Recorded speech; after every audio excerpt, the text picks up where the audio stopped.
Olá pessoal, eu sou o professor Rubens Salles, eu sou professor de Engenharia de Software da Fundação Santo André e hoje nós vamos trabalhar com vocês a aula 1 do nosso curso, que vai falar sobre o processo unificado de software baseado no RUP, Rational Unified Process, né? O que é o RUP e por que a indústria do software desenvolveu esse modelo para melhorar a produção de software. Né? Um dos motivos pelo qual o RUP foi desenvolvido é porque os projetos falham. E por que os projetos falham? Né? Os projetos falham por falta de gerenciamento formal dos requisitos. Né? Então, existe um problema muito grande na gestão dos requisitos dentro dos projetos de software. E aí as mudanças dos requisitos vão acontecendo, como não existe gerenciamento, ele é solto, essas mudanças, as solicitações de mudança dos requisitos são realizadas, não são passadas para o time, né? E aí entra a segunda item das falhas, que são as falhas de comunicação dentro do projeto. Então, um gerenciamento falho dos requisitos mais gera, né, essa falha de comunicação. Essa falha de comunicação dentro dos projetos vão fazer com que a equipe esteja produzindo um produto que não é mais aquele produto que o cliente deseja receber. Quando a gente fala de comunicação ambígua, também nós estamos falando daquele cara que tem a pizzaria e pede para a equipe de desenvolvimento incluir uma tela em que ele possa ver as receitas da pizzaria. E aí o desenvolvedor vai lá e desenvolve uma telinha em que ele coloca dia a dia quais foram as entradas de dinheiro que teve lá na pizzaria, né? Dia 1 a receita de tanto, dia 2 a receita de tanto, dia 3 a receita de tanto. E quando ele apresenta para o cliente fala para ele, mas não é isso que eu queria. Eu queria apenas uma telinha onde pudesse listar as receitas, né, os componentes que compõem cada pizza que eu vendo. Então isso é comunicação ambígua, né? É a equipe ter certeza do entendimento de uma solicitação quando não tem, né? As arquiteturas falhas, outro item, outra causa comum de falhas em projetos, é porque hoje a gente tem uma complexidade muito alta para as soluções que nós desenvolvemos para os nossos clientes. Então, antigamente que fazia um sistema mais simples, né, um monolítico, um módulo. Hoje não, hoje a gente integra a máquina com mobile, integra a web com mobile, com mainframe. E aí o que acontece é que a gente tem que realmente criar uma arquitetura muito pesada, né, que garanta desempenho, segurança, performance. Isso tudo tem que ser pensado quando a gente projeta o software, né? E isso é desconsiderado muitas das vezes, o que causa falha nas entregas dos produtos finais, né? As inconsistências não detectadas, os requisitos, projeto, implementação é outro problema gerado pela falha de gerenciamento dos requisitos, gerado pela comunicação ineficaz que existe nos projetos. Dessa forma, eu estou com a solicitação de mudança dos requisitos não atendida pela equipe de projeto, que continua desenvolvendo a versão antiga dos requisitos, né, a solicitação antiga, está implementando, codificando todo um conjunto de regras de negócio que não vale mais, porém, como isso não foi disseminado, não foi repassado para a equipe, porque o processo é falho, né, essa mudança não chegou na equipe de implementação, o projeto vai falhar. Outro item, outra causa comum de falhas dos projetos são a falta de testes. Então, hoje, quando o projeto está atrasando, a primeira coisa que o gestor faz é atrasar, é diminuir o tempo de testes dos projetos. O que acontece?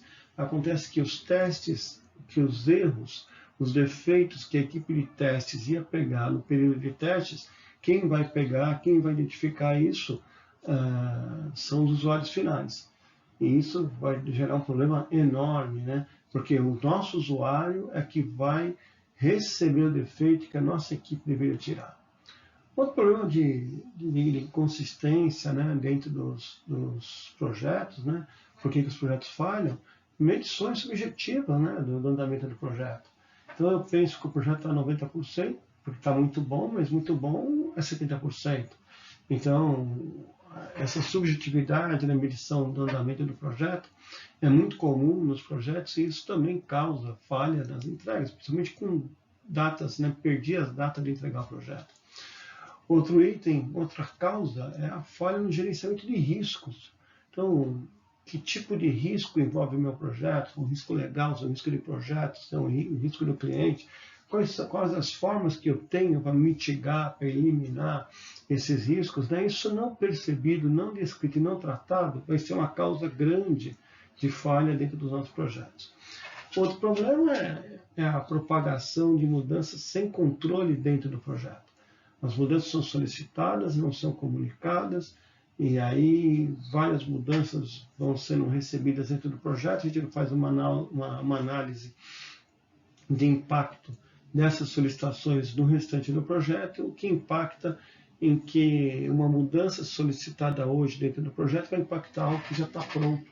Eu não percebi, né, não propaguei de uma maneira correta, não fiz a abordagem correta nessa mudança. O que ocorre agora é que outros itens que já estavam prontos vão falhar. É outra falha, é outra causa comum de falhas em projetos.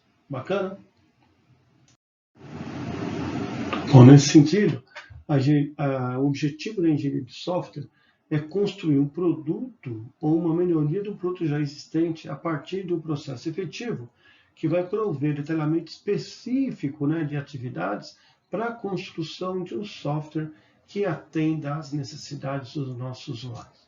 Para isso, a gente vai levantar requisito, vai validando os requisitos e detalhando os requisitos, nós vamos montar uma arquitetura, né, na qual a gente vai ver várias visões, tratar várias visões do software, não só a visão da funcionalidade, mas a visão do desempenho, a visão da segurança, da performance, da integração, da conectividade com outros sistemas, por exemplo. A prototipação vai ajudar muito a gente a entender como a gente vai transformar essas necessidades em projeto. Vamos validar tudo isso com o cliente, vamos desenvolver, vamos testar, homologar com o cliente e implantar. Esse, por exemplo, é um ciclo de vida que um processo de desenvolvimento de software tem que prover para qualquer projeto, qualquer equipe que trabalha desenvolvendo um projeto de software.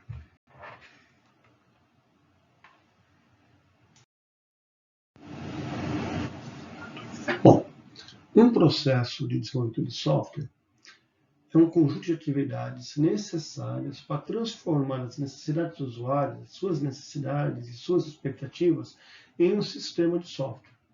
Então, a gente vai receber dos nossos clientes um conjunto de necessidades e nós vamos executar um conjunto ordenado de atividades de cada disciplina necessária para construir o software, produzindo o software de maneira adequada que atenda às necessidades do nosso usuário. Então, as disciplinas básicas de um processo de software são a modelagem de negócio, a disciplina pela qual a gente mapeia todos os processos e extrai os requisitos, é uma outra disciplina dentro do processo de software, uma das principais disciplinas do processo de software. Então, a gente vai identificar os requisitos funcionais e não funcionais que contemplam as necessidades e expectativas do nosso cliente. A gente vai fazer toda uma análise e vamos começar a projetar a solução para esse problema, que é transformar os requisitos no software. Vamos validar isso com o cliente e vamos começar a implementação, isso é, a codificação disso. Vamos codificar, desenvolver, vamos testar, homologar com o cliente, avaliar e colocar em produção. Então, as disciplinas básicas que compõem um processo de software: modelagem, requisito, análise de projeto, implementação, codificação e a parte de testes. Bacana, pessoal? Bom, mas o que é o RUP? O RUP, pessoal, é um framework para geração de processos.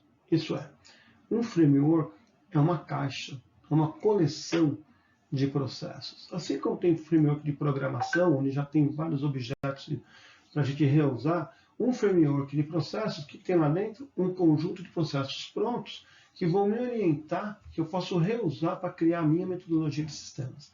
Bom, como é que está especificado esse framework que é o RUP? O RUP é um conjunto de atividades bem definidas, com responsabilidades pré-definidas. Responsabilidades pré-definidas, eu estou me referindo aos papéis que vão executar as atividades. Nesse conjunto, desse framework de coisas prontas que o RUP descreve, é muito importante a gente entender que ele já descreve qual é o papel, quais as características desse papel para desenvolver certa atividade que vai ser executada agora. Então, isso já vem descrito no RUP. Então, responsabilidades pré-definidas. Artefatos de entradas das atividades, isso é, o que eu preciso receber para transformar e gerar os meus artefatos de saída. Né? Esses artefatos de saída, eles vão vir em formato de template para que o usuário que pegue o RUP para transformar uma metodologia a partir do RUP, né, criar sua metodologia, ele já tenha lá uma ideia, um formato, uma ideia, um template do que é o documento que ele vai criar. Tudo bem? Dependência entre as atividades. Então, já as dependências entre a atividade A, B, C, já vem isso no RUP, né? O que eu executo? O que eu executo? A ordem de execução, o fluxo de trabalho daquela disciplina. Né? O modelo de ciclo de vida é interativo e iterativo. Isso é, o RUP desenvolveu todo o seu pensamento de processo baseado no ciclo de vida iterativo e incremental. Tá? O RUP também fornece a descrição sistemática de como vão ser realizadas cada atividade, por meio de guias, né? E essas guias são templates que a gente vai lendo, no qual a gente vai entendendo como cada atividade é produzida, é realizada. Por fim, todos os diagramas utilizados no RUP são diagramas da UML. Então, o RUP ele dá um farto conjunto de diagramas para que a gente possa especificar de maneira gráfica todo o nosso projeto. Então, RUP, um framework para geração de processos, que é composto por um conjunto de atividades bem definidas, responsabilidades que são os papéis pré-definidos, artefatos de entrada e artefatos gerados pela transformação, as dependências entre atividades, a ordem de execução, o fluxo de trabalho de cada atividade, de cada disciplina do RUP, né? O modelo de ciclo de vida que ele adota é iterativo e incremental. Existe uma descrição sistemática de como deve ser realizada essa atividade dentro do RUP, que fornecem guias para que os usuários possam ler e ter entendimento do fluxo de trabalho de cada disciplina. E todo o RUP é desenhado, utiliza diagramas da UML.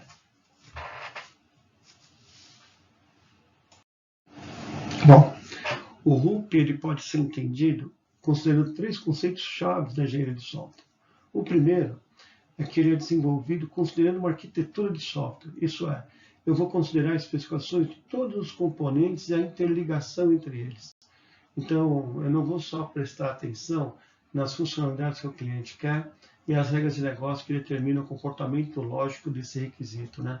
Dessa funcionalidade. Eu vou prestar atenção também naquilo que não é funcionalidade. Por exemplo, no desempenho, na performance, na volumetria de dados, na segurança, na usabilidade. Então, itens não funcionais que devem estar presentes no software para que atenda às expectativas do nosso cliente.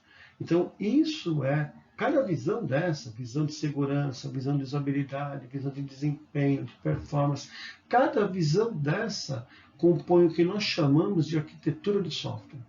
Bacana? O RUP foi desenvolvido considerando uma arquitetura de software. Tá? Ele é gerenciado de forma interativa e incremental.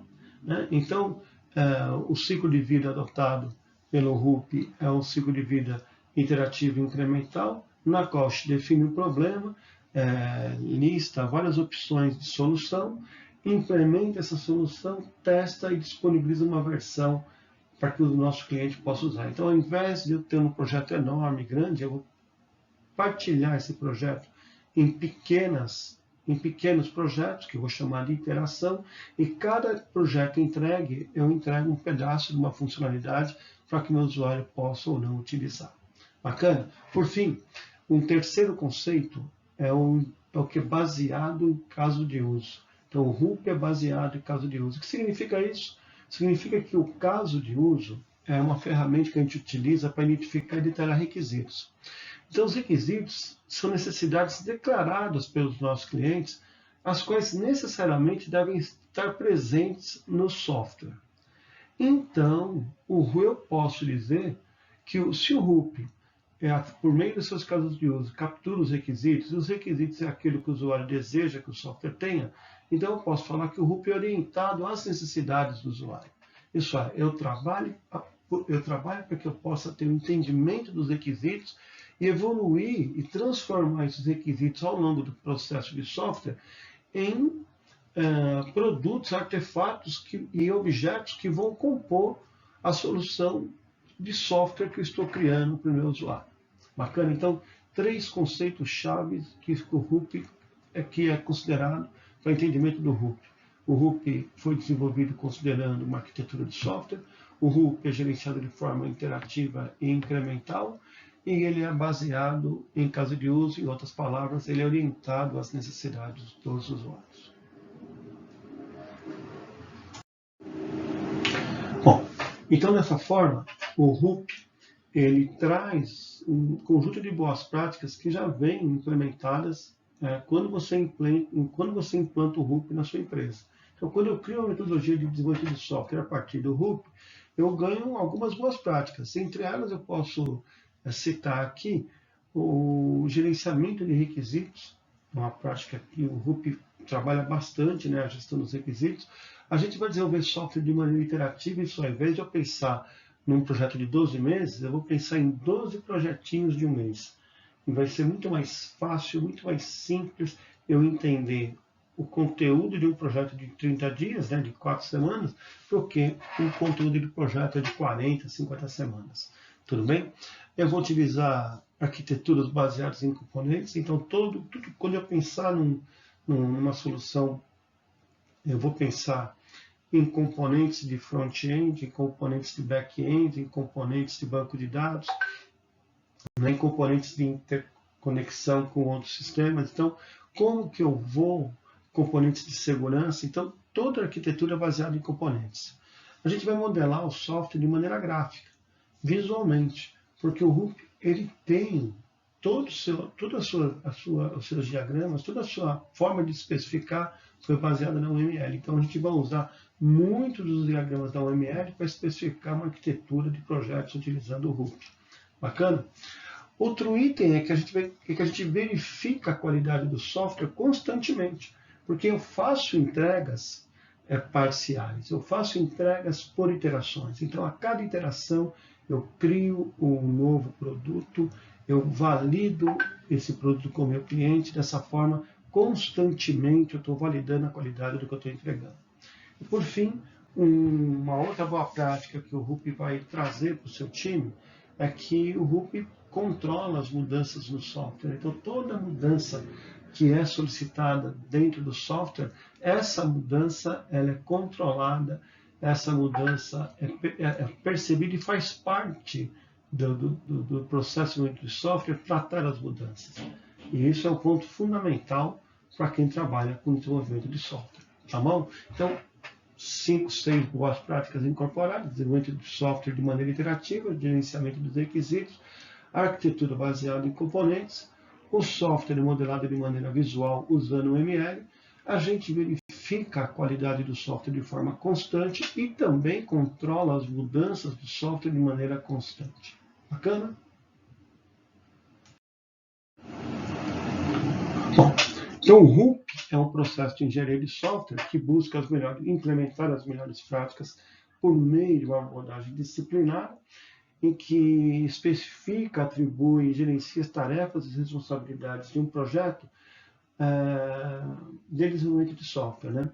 O objetivo é proporcionar desenvolvimento dentro de custos, prazos e qualidades aceitadas pelos nossos clientes. Isso aí, em outras palavras, o objetivo do RUP é proporcionar o desenvolvimento de um software dentro de um custo, dentro de um cronograma e dentro de uma explicativa de qualidade que foi previamente acordada com o cliente. Bacana? 3 conceitos importantes. artefatos e papéis. Então, o RUP é um framework.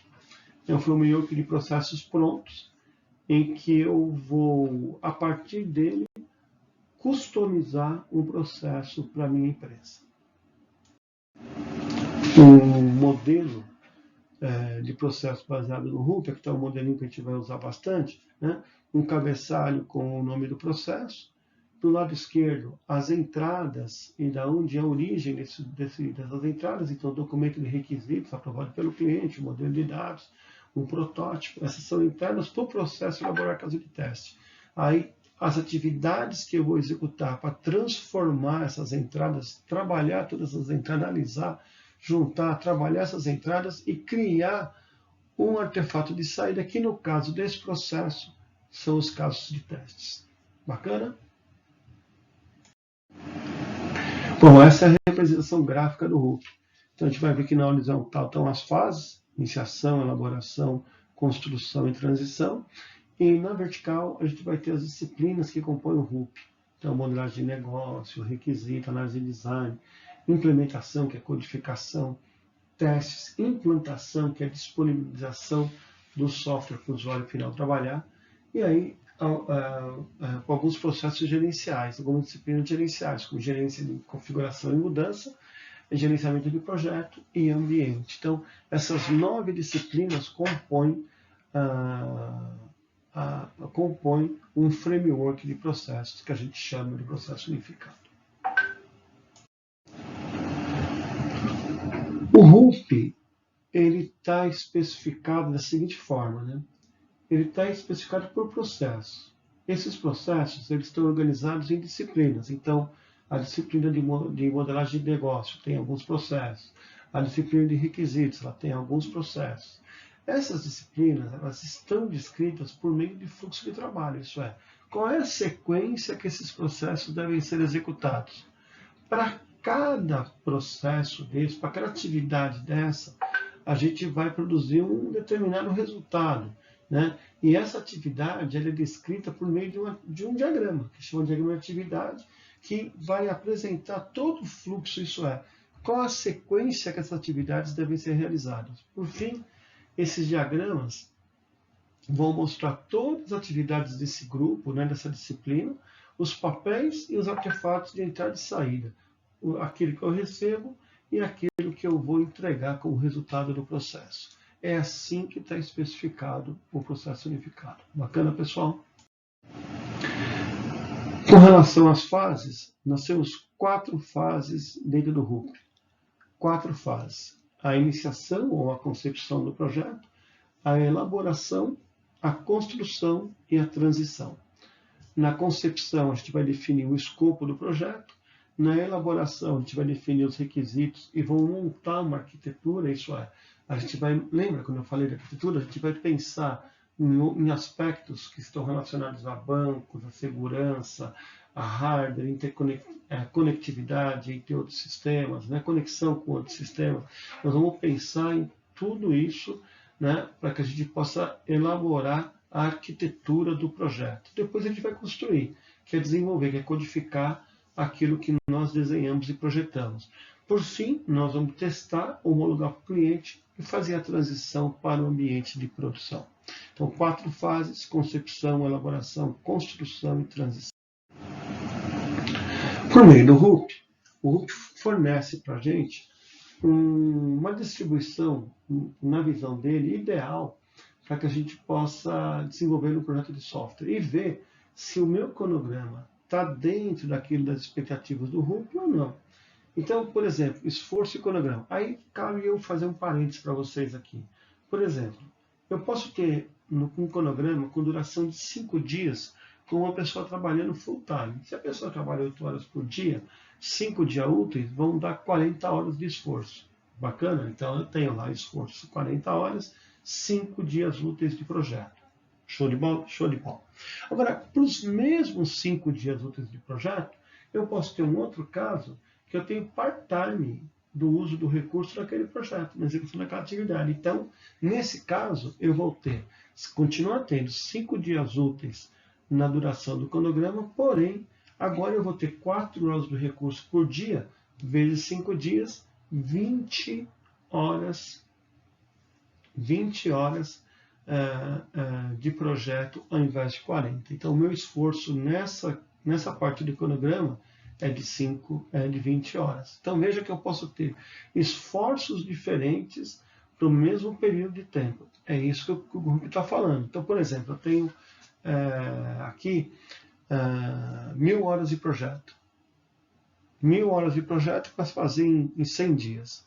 Então, olha que interessante. Em 1.000 horas de projeto para fazer em 100 dias, eu tenho que ter 50 horas de esforço, mais ou menos, para 10 dias de projeto. Eu tenho que ter 200 horas para elaborar a solução para 30 dias de projeto. Eu tenho que ter 650 horas de esforço para programar e construir tudo aquilo para 50 dias de projeto.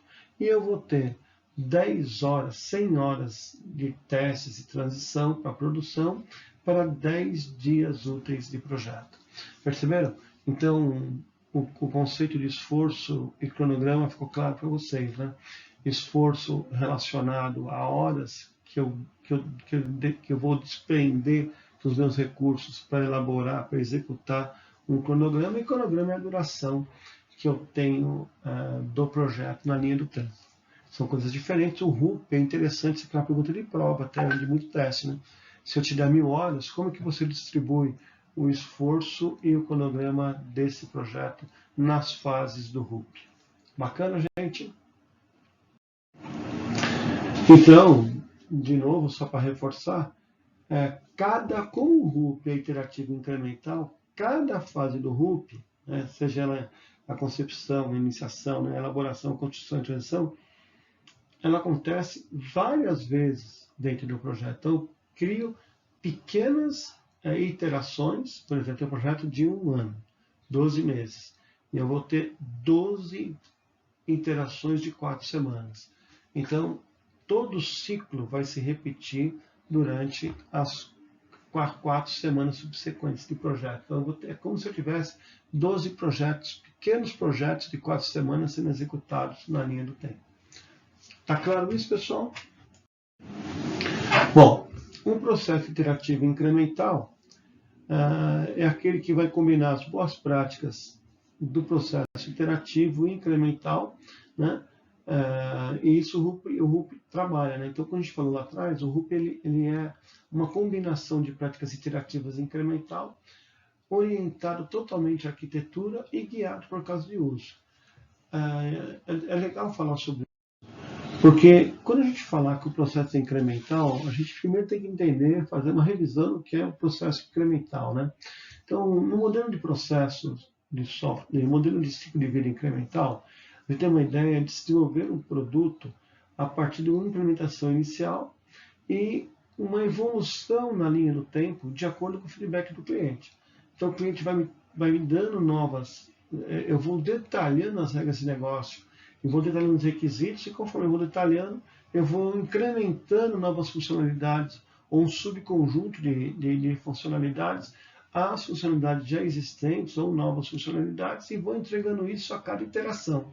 Dessa forma, eu consigo ir evoluindo, incrementando novas funcionalidades, e então evoluindo o sistema, ao invés de entregar um sistema todo no final, eu vou disponibilizando na linha do tempo um conjunto cada vez maior de funcionalidades para o meu cliente. Tudo bem? Isso é o processo de desenvolvimento incremental. Isso é, eu sei, está muito bem claro para mim o que o cliente quer, e aí eu divido de maneira incremental, né, os desejos do cliente na linha do tempo com entregas parciais.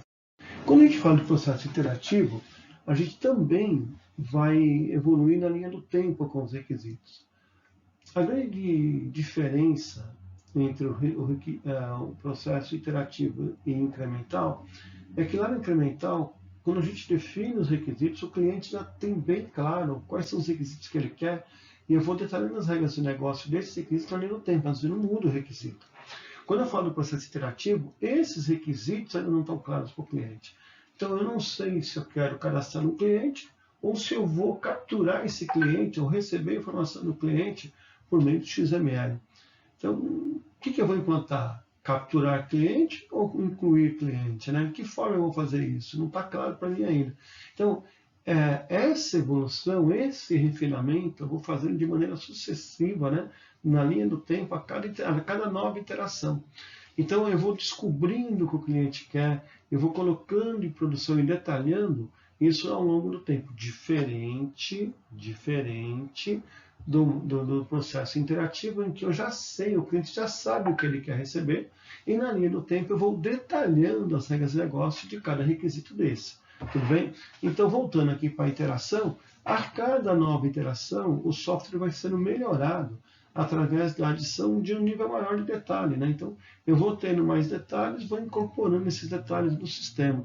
Então, o processo iterativo é aquele que faz o progresso através de tentativas sucessivas de refinamento. Eu vou refinando o software de maneira constante durante toda a linha do tempo. Bacana? Para cada iteração, os desenvolvedores vão identificar e especificar os casos de usos mais relevantes para a necessidade daquela iteração. Eu só vou trabalhar, então, os casos de uso que eu quero implementar naquele período de tempo. Eu vou criar um projeto utilizando uma arquitetura escolhida como uma referência, vou implementar o projeto em forma de componentes e vou verificar se esses componentes que eu estou especificando atendem ou satisfazem os casos de uso de negócio que eu levantei lá atrás com os meus clientes. Então, se o caso de uso é um requisito, o requisito é uma necessidade do cliente, então aqui eu vou vendo se aquilo que eu estou projetando atende essas necessidades do meu cliente. Tá? Então, caso uma interação atingir os objetivos completos, né, do cliente, eu paro e começo a prosseguir uma próxima interação. Então, quando uma interação termina? Uma interação termina quando eu atingir os objetivos do meu cliente. Bacana? Bacana. Se a gente não conseguir os objetivos desse cliente, a gente tem que tentar uma nova abordagem. A gente tem que falar, será que eu estou usando a abordagem correta? Será que a abordagem não seria outra? Né? Então, a cada iteração eu faço uma análise de riscos, eu faço uma análise de como anda a evolução do projeto, né? E vou incrementando novas funcionalidades na linha do tempo em cada entrega nova que eu fizer. Bom, existem algumas vantagens, né, bacanas na utilização do processo iterativo. Né?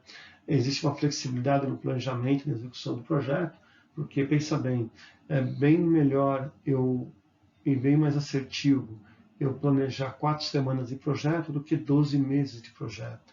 Né? Então, ao invés de eu desenvolver e planejar 12 meses de projeto, eu desenvolvo e planejo 12 projetos de 4 semanas. Né? A evolução dos requisitos vão sendo trabalhadas na linha do tempo, eu não preciso logo de cara garantir todos os requisitos, eu posso fazer isso aos poucos, conforme o objetivo daquela interação. Dessa forma, eu consigo gerenciar de maneira contínua todas as mudanças que acontecem dentro do projeto. Essas mudanças são incorporadas no projeto, são feitas análises, né, de impacto dessas mudanças do que já está pronto, e isso vai sendo trabalhado a cada nova interação, e isso é um ponto muito positivo. A gente consegue, então, gerenciar todo o impacto das mudanças no projeto e manter o controle sobre os elementos entregue ao fim de cada interação. Então, quando acaba a interação, eu vou lá, faço um novo release, coloco em produção e testo. E garanto que aquilo que eu estou colocando no ar está atendendo às necessidades do meu cliente. Mais benefícios que o processo criativo pode trazer, né, é a redução do risco envolvendo o custo, né, do software. Então, veja que interessante, né? Ao invés de eu me preocupar com um projeto grande de 12 meses, os riscos envolvendo os atrasos, né, desse projeto de 12 meses, eu vou lá e desenvolvo um projetinho de 4 semanas. Então, o custo menor, o risco envolvendo o custo é infinitamente menor. Então, eu ganho esse benefício ao adotar entregas parciais usando o processo iterativo. Dessa forma, também eu já posso pegar um gancho novo, já trazer para um outro benefício, que é o risco. É o risco de lançar o produto sem atraso. Então, o risco de lançar o produto com atraso. Hoje, quando a gente sabe que o negócio é todo ele baseado em tecnologia da informação, eu não posso correr o risco de atrasar uma entrega acordada com o cliente, porque quando eu atraso essa entrega, eu atraso a entrada de um novo produto no mercado. Isso faz com que o meu concorrente possa antecipar e ganhar essa fatia do mercado. Então, um dos benefícios do uso do processo iterativo é gerenciar o risco do cronograma, no caso de entrega, né? Outro item importante, outro benefício importante é que eu posso, a partir de quebrar a entrega em entregas menores, trabalhar essas entregas de maneira paralela. Olhar o risco disso e trabalhar isso de maneira paralela. Isso vai fazer com que eu consiga acelerar o tempo de desenvolvimento do projeto, né? E aí eu vou conseguir ter um projeto mais eficiente e vou conseguir diminuir o prazo de entrega dos projetos. Esse é um benefício tanto. Outro é o reconhecimento da realidade dos clientes que tão é desconhecida na linha do tempo, né? Então, como eu estou sempre interagindo com o cliente, cada vez mais eu vou entendendo a realidade dele e vou conseguindo avaliar as expectativas dele em função da realidade, daquilo que ele vive, das dores que ele vive no dia a dia dele, né?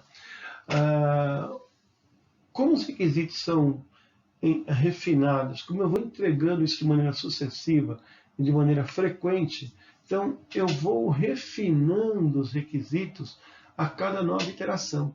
Isso faz com que eu tenha um gerenciamento muito grande, muito na mão de todo o refinamento, todas as mudanças que acontecem no requisito. Isso é um ponto muito positivo que o processo de software baseado no ciclo de vida interativa traz para a gente. Quando a gente fala que o processo de software entra na casa de uso, lembra? Eu disse para vocês que o caso de uso é a ferramenta que a gente usa para identificar e modelar requisitos. Então, quando eu uso e requisito, é uma necessidade que o cliente deseja que exista no software. Então, quando eu falo em identificar casos de uso, e quando eu falo que o processo é orientado a casos de uso, eu estou me referindo a funcionalidades. Então, o caso de uso, eu vou identificar necessidades que os clientes querem ter na aplicação, né? Então, quando eu digo que o processo é orientado a caso de uso, eu necessariamente posso afirmar que o RUP é orientado às necessidades dos usuários. Bacana? Quando a gente fala de arquitetura, lembra? A gente falou que basear na arquitetura quer dizer que eu não vejo só a visão das funcionalidades das áreas de negócio, eu vejo outras coisas, eu vejo segurança, eu vejo banco de dados, eu vejo performance. Isso tudo faz parte de como organizar o software para que eu possa tomar a decisão de construir os melhores objetos, os melhores componentes para compor a solução que o meu cliente espera, né? Essa arquitetura, ela vai ser influenciada por vários fatores, né? Por exemplo, o sistema operacional que vai rodar o sistema, vai ser Windows, vai ser Linux, vai ser AIX. Qual é o sistema operacional que vai rodar a nossa aplicação? Qual é o banco de dados que eu vou usar? Vão existir protocolo de comunicação, vai ser TCP/IP, vai ter protocolo de segurança, vai ter criptografia baseada em SH2, né, SHA-2, TLS 1.2, né? Eu vou pensar em construir blocos de reuso para que eu possa diminuir a complexidade do sistema e ganhar agilidade da implementação, né? Considerações de distribuição. Como é que o meu software está pensado? Eu estou pensando em colocar tudo numa máquina só? Eu estou pensando em colocar o banco de dados num servidor de banco, né? E a aplicação no servidor de aplicação? É isso que eu estou pensando? O front-end vai ficar onde? Na máquina do usuário? Essas considerações em relação à distribuição, né, são fatores que eu preciso considerar para poder construir de maneira adequada o sistema que o usuário quer receber. Outro item importante a ser considerado é, eu vou ter que falar com o sistema legado? Eu vou trocar informação com o sistema legado? Quais são os serviços não funcionais que eu vou precisar atender, né, pessoal? Então, quando a gente fala de organização, que a arquitetura ela diz respeito a decisões acerca da organização de como o sistema de software vai ser, né? Eu estou me referindo à seleção dos elementos das suas interfaces, como que o sistema é composto, quais os elementos que compõem o sistema, né? Como que eu vou especificar cada elemento desse, como que eu vou criar a estrutura e o comportamento de subsistemas que vão nascer a partir desses sistemas, né? Desses componentes. Qual é o estilo de arquitetura que eu vou adotar? É uma arquitetura em 3 camadas, uma camada de apresentação, uma camada de banco de dados e uma camada de regras de negócio. É isso, dessa forma que eu vou quebrar a minha arquitetura e organizar o meu sistema? Bom, quando eu falo de arquitetura, a gente está falando de algumas coisas que vão envolver funcionalidades que o sistema tem que ter, a usabilidade, como é que é fácil manusear, navegar por esse sistema, né? Quando eu falo de resiliência, estou falando sobre o quão é a capacidade do sistema que eu estou produzindo voltar quando ele cair. Então, o sistema caiu, qual é a capacidade dele retornar sem causar danos para o negócio, né? Quando eu falo de desempenho, eu tenho que considerar o desempenho, a performance. Eu não posso construir uma consulta que demora 1 minuto, 2 minutos, né? Então, restrições, reuso, compromissos econômicos, né? Então a gente sabe que hoje todo software é baseado, todo negócio é baseado em software. E o software só vai ser produzido se o negócio pagar, se tiver ganho com aquilo. Então, eu tenho que considerar que com o aspecto econômico, isso que eu estou construindo, esse software que eu estou construindo, vai me gerar ROI? Né? Isso é muito importante, tá bom? Bom, também tem o estilo de arquitetura, né? O estilo arquitetural bem utilizado hoje em dia, quando a gente falou de arquitetura, a gente falou de várias visões, né? Então a gente vai falar do estilo de arquitetura visão 4+1. O que são as visões 4+1? É como a gente consegue ver a construção de software a partir de 5 visões. Né? A visão central, que é o caso de uso, isso é, as necessidades que o cliente precisa ter, né, que é implementada no software, é o centro. A partir daí, eu tenho a visão lógica, que é a visão das funcionalidades que o sistema tem que ter, a visão dos integradores, que é a visão dos processos, né? Que os integradores vão olhar para essa visão dos processos para ver como eu vou integrar esses processos para que eu gere desempenho, para que eu possa gerar escalabilidade, né? A visão de implementação, que é a visão dos programadores, que é como eu vou codificar as classes e os métodos desse sistema, e a visão de implantação, que é como que eu vou distribuir cada elemento desse produto que eu estou criando nas máquinas e no ambiente de produção. Tudo bem? Então, a gente vai agora a olhar cada uma dessas visões de maneira um pouco mais focada, né? Então, quando a gente fala de visão lógica, eu estou falando da visão do cliente, que é a visão que demonstra quais são as partes dos sistemas que vão interagir e quais as interações que essas integrações vão gerar. Então aqui eu vou ter um conjunto de classes e objetos que vão se relacionar a partir da sua estrutura de dados e dos seus métodos, né? E cada método desse vai ser especificado em função da lógica que vai gerar o comportamento de cada um dessas classes, né? Então aqui eu vou ter diagrama de classes, que vai me dar o domínio do negócio, o diagrama de estado, que vai me dar cada estado que pode assumir, né, aberto, fechado, VIP, não VIP, né, aprovado, reprovado. Então, os estados que esses objetos podem assumir. Um diagrama de sequência na qual eu vou ter lá a chamar quais são as sequências dos métodos, como que os métodos vão ser invocados, qual método é invocado primeiro, depois que o método 1 é realizado, qual é o próximo método que eu vou chamar, né, para executar a minha atividade, a minha funcionalidade. Então, isso é importante a gente entender que toda a visão lógica está baseada em diagrama de classes e diagrama de sequência, principalmente, né? Na visão de processo, que é a visão dos integradores, a gente vai descrever todos os processos do sistema e como esses processos vão se conversar, né? Como que vai ser explorada, né, essa integração, essa comunicação dos processos dentro da aplicação que você está gerando. Quando a gente tem vários processos sendo executados simultaneamente, essa visão é muito importante, né? Um diagrama de atividade ele vai mostrar para a gente toda a lógica do processo. E isso é importante para que a gente possa entender melhor o processo e aí ver como ele vai interagir com outros processos. Na visão física, é a visão do engenheiro de sistema, né? É aquela visão do software pronto. O software pronto, como ele está dividido? Como é que ele está, onde ele vai ficar, onde cada parte que eu construí vai ficar hospedada? O banco de dados vai ficar no servidor de banco, a aplicação vai ficar no servidor de aplicação, né? O cliente, a camada de interface, a camada de apresentação vai ficar lá no cliente, o HTML que fica na máquina do cliente, né? Então, como está dividida a parte de segurança, onde é que aqui estão os protocolos, onde que está o protocolo de segurança, onde é que está o firewall, eu vou colocar o firewall para garantir a segurança do meu sistema, eu vou usar criptografia, vou usar certificado, então tudo isso é pensado nessa visão física.